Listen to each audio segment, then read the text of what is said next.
Welcome back to Let's Talk. I'm Chad Landers. Thanks for checking out the show. Right now, we've got another guest lined up for you.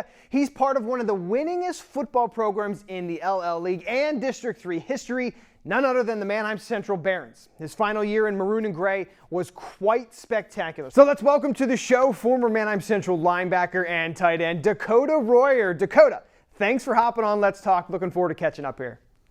Absolutely. Thanks for having me on today, guys. Yeah, appreciate it. All right, so before we dive into that high school career we want to talk about, why don't you tell everybody kind of what you're up to these days? Yeah, so I'm working full-time at Lancaster Archery Supply in Lancaster. Besides that, I'm just doing a lot of traveling, following my younger brother around who's actually long snapping at Baylor University down in Waco, Texas. So I'm really enjoying that, getting to watch him play and fulfill his dreams. So that's been great, traveling so far to the games that he has had and then also the future upcoming games as well. That's great. Awesome support there for your brother. Obviously, a lot of athletes in your family there. So let's talk some football. Let's talk about you. Earlier this year, we had you on our top 11 defensive players over the last 20 years. The coaches and media members voted you our number 3 guy on that list. So how's that make you feel when you hear that? And what do you remember from your defensive career at Manheim Central? Oh, no, that was awesome. That was an awesome segment that you guys did overall with football in general. And I was up there with a lot of great guys, a lot of top-notch players. When you start talking about those top 10, there's a lot of great defensive players there over the years. And I am very grateful to be up there, and I couldn't have done it without my teammates at Manheim Central as well as our coaching staff. We had a lot of big games. Our 09 team, when we made it to the state championship, we just had a fantastic team all the way around. And then even being able to get playing time as a sophomore all the way up through junior and senior year really goes back to the program overall that Manheim Central runs there back then and still today. It's a premier program in the state of Pennsylvania and one of the top in the country. And that really allows guys to really flourish in what their talents are able to do for them.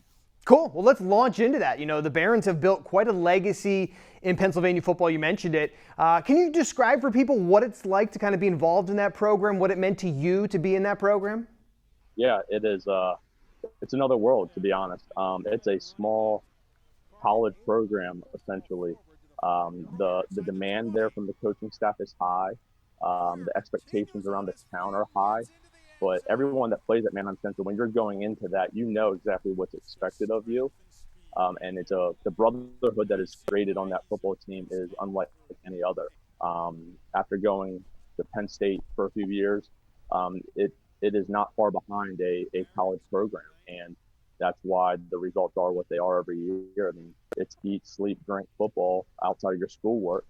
And the coaches preach that from the top down. And not just football and schoolwork it even comes down to just becoming a young man and, learning bigger parts about life. And it all starts from the weight room to the off-season practices.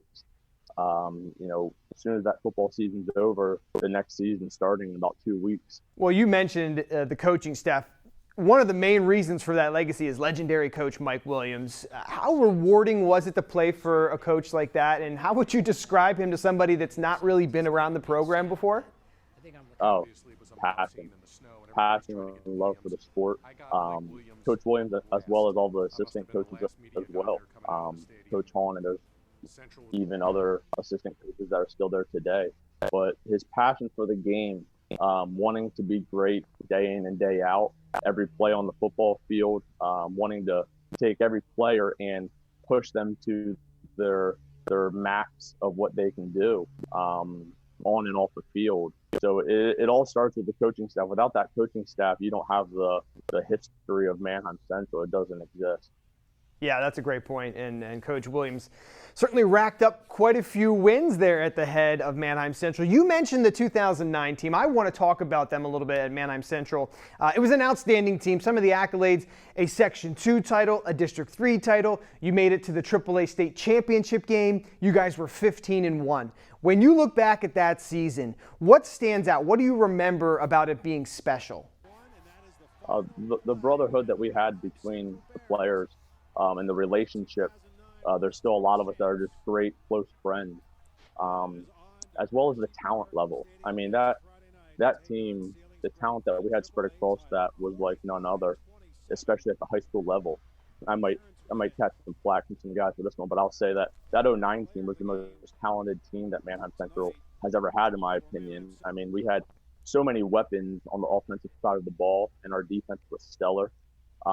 We were really a force to be reckoned with, even though we didn't win the state championship there at the end. But I feel that the overall talent pool that we had and just the camaraderie between players and coaches, I feel like it's hard to beat that and match that, and that could be years to come. But that team was very talented, and I'd even be willing to put it up against the '03 team. I know they won the state championship, but I think talent-wise and head-to-head, I think we take them guys.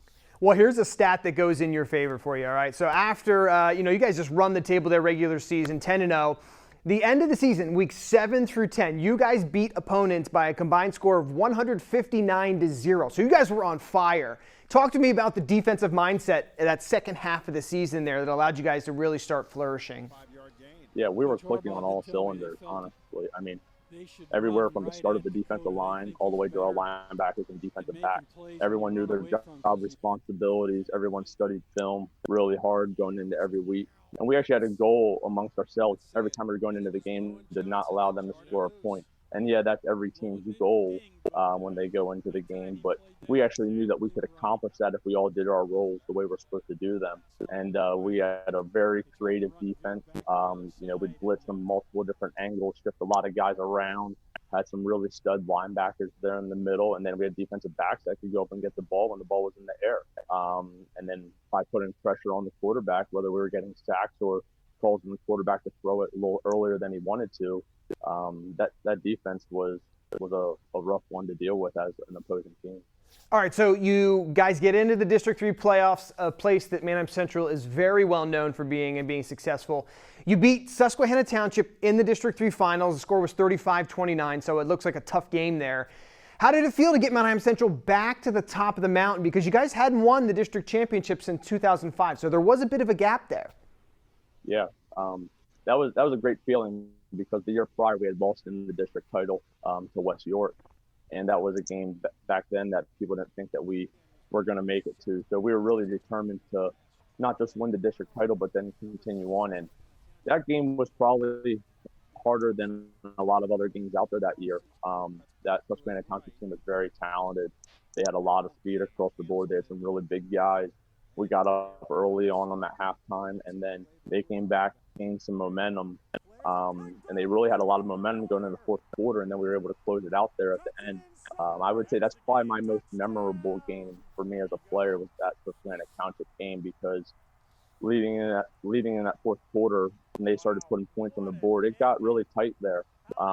But we were able to close it out and then move on to the state semifinals out in Western PA. Now, some great memories there. And of course, once you win the District 3 title, everybody goes on to states, and the Barons love being in states. State semifinal game, I'm excited to talk to you about this. I heard it was a very cold night in Altoona. You guys do get the win, and you had only one catch in the game, but it was a 73-yard touchdown catch. So, what do you remember about the weather conditions, that game, and of course, your catch? Yeah, so you're right, it was extremely cold. I think there was like 4-foot tall snowbanks all the way around the field. It was brutal out there. We all had to have, long underwear on, long sleeves on. A couple people were a little crazy and went with short sleeves. And we knew we were going up against a tough West Allegheny team out there, a team that had a junior running back at the time that was premier. But we were going up against a really tough Western PA from the Pittsburgh area, West Allegheny team. The turf was frozen. I know we even had one or two players get flown into the snowbanks, and that was pure ice at that time. And then we actually put in that play, that one catch. That was a special play we put in going into that week, where I kind of nonchalantly just kind of snuck in at tight end. And then we ran 4 verticals, and as long as Justin Gorman was able to pull the safety over with his eyes to the other side, that left me wide open down the field. That's awesome. All right, cool. Well, so you guys then go on to that state finals, Selinsgrove. Tough game. I mean, it was a low-scoring game. Do you ever look back at that or talk with the guys from the team, and what do you guys say about that? we would all love to run that one back, obviously. That Steelers Grove team, they were a very physical, hard-hitting team. I felt like we went in there prepared. I felt like we were all still clicking all cylinders. And I think if you play that game 10 times, I think, someone wins 5 or 6 out of the 10 and the other team wins the other ones. I mean, we were very evenly matched. But, there's a few things that we could have done better here and there on the offensive side of the ball and the defensive side of the ball. And we were up 7-0 at halftime. And then late in the game, they were able to, get 1 or 2 calls their way, make 1 or 2, really nice plays on their side of things and beat us by 3. But overall, I mean, that was a very different game. That's a game that you can't ever trade in, but you could always just want to run that back just to see how it turns out. Yeah, I'm sure. Well, it must have been fun to at least be to the state finals there, something that Manheim Central has done a few times, and they've got that one state title. Let's talk about you and kind of the college experience. I'm sure recruitment was great for you that senior year. You eventually do pick Penn State. You get to go to the Under Armour All-American game. You played for Team Nitro. What was that experience like?